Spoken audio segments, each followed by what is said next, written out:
सावित्रीबाई फुले के 120वीं स्मृति दिवस पर नागपुर में महिलाओं ने ब्राह्मणवाद, हिंदुत्व और कर्मकांड के खिलाफ एक बड़ा आयोजन किया। और उसमें सबसे खास बात है कि जो कॉलेज यूनिवर्सिटी जाने वाली लड़कियां हैं वो बड़ी संख्या में शामिल हुई हैं।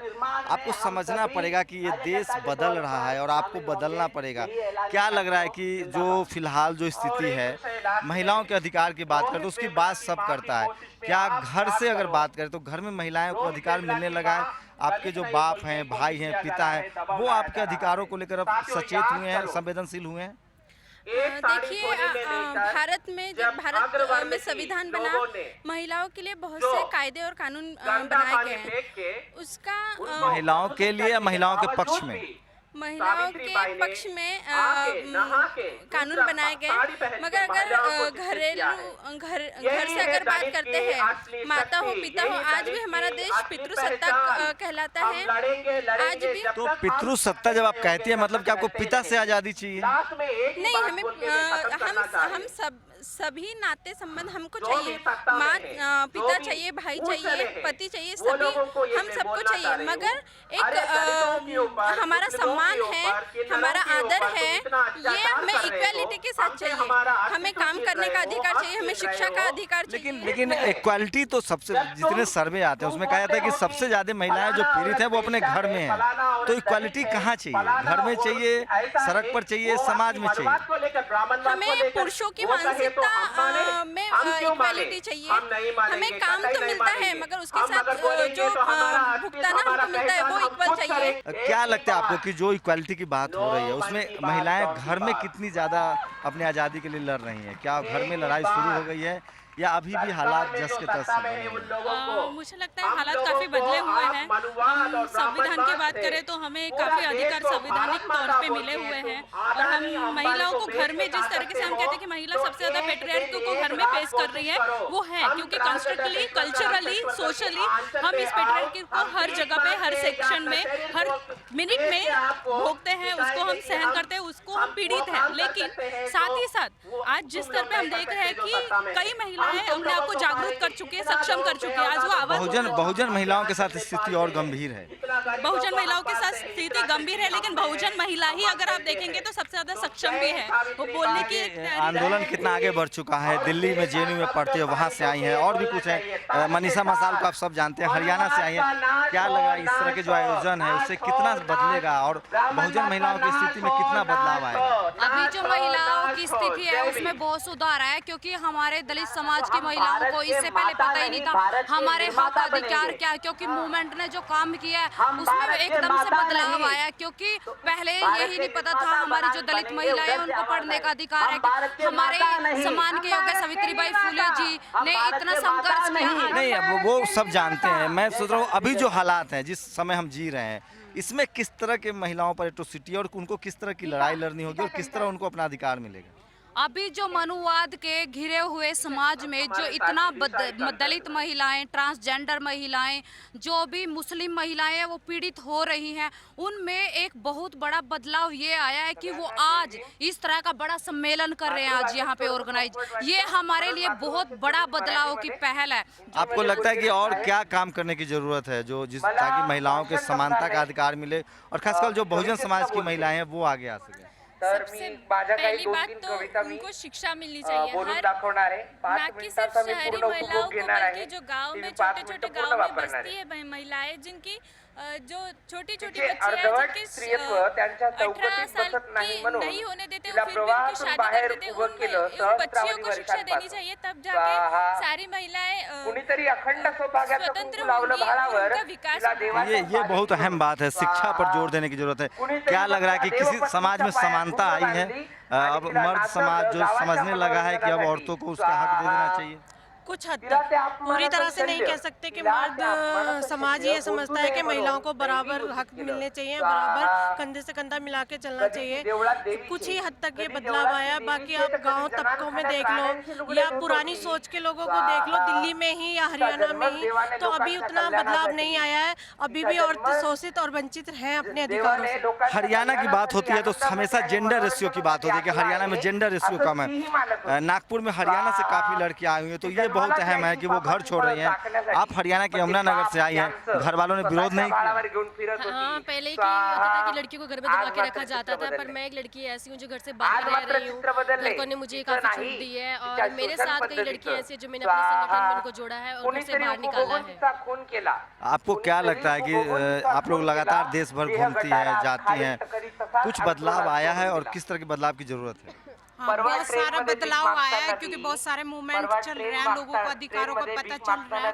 वो इस वजह से पता चल रहा है क्योंकि बहुत सारे मूवमेंट इन इशू पे काम करते हैं, दलित इशू पे और महिलाओं के इशू पे। इसलिए ही उसका एक रिजल्ट भी है कि यहाँ पे महिलाओं का आंदोलन यहाँ पे पूरे देश का जो चल रहा है, यहाँ से शुरुआत इसकी हुई है। और इस बदलाव के लिए हमें हर स्टेट में इस तरह के प्रोग्राम करने होंगे, उससे और अच्छे से बदलाव हम कर सकते हैं। तो नागपुर की धरती बहुत खास है, यहाँ बाबा साहब ने यहाँ अपना इसको कर्मस्थली बनाया, उन्होंने बहुत काम किया, दीक्षा भूमि।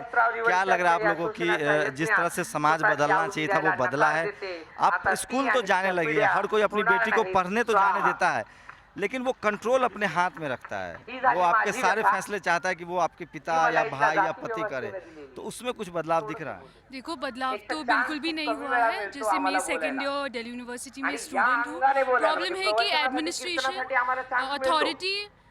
अथॉरिटी एडमिनिस्ट्रेशन ही ब्राह्मणवादी है। तो जब हम कोटा से दलित बहुजन स्टूडेंट्स एडमिशन लेते हैं बड़ी बड़ी यूनिवर्सिटीज़ में, यूनिवर्सिटीज़ के अंदर, क्लासरूम के अंदर भी हमारे ऊपर छुआछूत होती है। जैसे तो देखिए, ये भी बहुत अहम है कि जो नए बच्चे हैं, जो छात्र हैं, वो समझने लगे हैं। क्या लग रहा है आपको कि घर में किसी तरह का बदलाव महसूस करते हैं? जो आपका भाई है, पिता है, पति होता है, वो कंट्रोल करता है महिलाओं को, ये करो, वो न करो, यहाँ जाओ, वहाँ जाओ, इसमें भी कुछ बदलाव हो रहा है या सिर्फ आप स्कूल जाने लगे हैं लेकिन आपको वो अधिकार अभी नहीं दिए गए हैं कि आप अपनी मर्जी से अपनी जिंदगी के फैसले ले सकें? नहीं, पहले जो था कि घर में सब रोकते थे बाहर आने के लिए कि इधर नहीं जाना, उधर नहीं जाना। अब लड़कियां इतनी जागरूक होगी शिक्षा के द्वारा, क्योंकि हमें ज्यादा से ज्यादा पढ़ने की जरूरत है और हम सब लड़कियां चाहते हैं कि स्वतंत्र हो। जब स्वतंत्रता हमें मिलेगी तो हम बाहर निकलेंगे और हम अपनी सुरक्षा स्वयं करेंगे। क्या लग रहा है, घर में स्वतंत्रता मिली? नहीं, अभी तो फिलहाल उस तरह से नहीं मिले, कम्प्लीटली तो नहीं मिले, लेकिन थोड़ी बहुत मिले। आप पढ़ाई कितनी मिल गई है? बस पढ़ाई कर देता हूँ। पापा स्कूल जाने दे रहे हैं बस? कॉलेज स्कूल जाने बस स्कूल कॉलेज जाओ, उसके बाद कहीं जाना है तो पूछ के जाइए, वरना तो नहीं। रहता है कि आप ये टाइमिंग में आओ और ये टाइमिंग पे ही कहीं। बताइए, हाल ही में मेनका गांधी ने एक बयान दिया है कि लड़कियों में हार्मोनल चेंज होता है तो उनको टाइम से जाने दीजिए बाहर, टाइम से बाहर आने दीजिए। और ये नई युवा हैं, ये छात्राएं हैं, कॉलेज जा रही हैं। मेनका गांधी को सोचना चाहिए कि जो हार्मोनल चेंज होता है वो मर्दों में भी होता है, लड़कों में भी होता है। लड़कों को भी उनको भी टाइम से हॉस्टल में आना जाना चाहिए। क्या लग रहा है, लड़कों को ज़्यादा पाबंदी लगनी चाहिए कि वो कब आएँ कब निकलें? मेरे यहाँ लड़कों को ज़्यादा पाबंदी होना चाहिए, क्योंकि आजकल लड़के ही ज़्यादा एडवांस है, लड़कियाँ तो उतनी नहीं है। चालू है कि एडवांस है? लड़के दोनों है, चालू हैं, चालू भी है और एडवांस भी है। लड़कियों को नहीं करना चाहिए इतनी पाबंदी। तो देखिए, मेनका गांधी को समझना चाहिए, जो नई लड़कियां हैं वो समझ रही है। मेनका गांधी ने कहा था कि हार्मोनल चेंज होता है जिस उम्र में, उसमें उम्र में लड़कियों को हॉस्टल में आना जाना फिक्स कर दीजिए। और बीएचयू गया था मैं, अभी बीएचयू में इस तरह के कायदे लागू किए गए, तो क्या लग रहा है कि एक बार फिर से जो पैट्रियार्कल सिस्टम है उसको थोपा जा रहा है?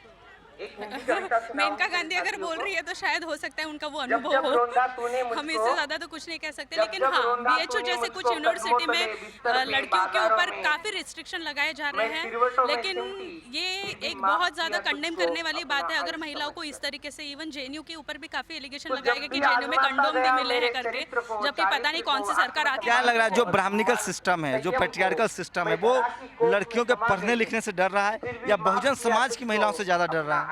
वो बहुजन समाज की महिलाओं से ज्यादा डर रहा है, क्योंकि महात्मा फुले इन्होंने कहा था कि, और सावित्रीबाई फुले इन्होंने भी देखा था कि जो पढ़े लिखे अंग्रेजी बोलने वाले आदमी लोग थे उनको उनकी औरतें अंग्रेजी बोलने वाली चाहिए थी। लेकिन वो क्यों चाहिए थी? क्योंकि वो उनके बच्चों को भी अंग्रेजी पढ़ा सकते और उनके लेवल पे वो शादी कर सके। लेकिन उनको एक सक्षम और एक विश्वास जिनके अंदर है, जिनके अंदर कॉन्फिडेंस है, जो एक पढ़ी लिखी महिला साक्षर है, वो उन्हें कभी नहीं चाहिए थी।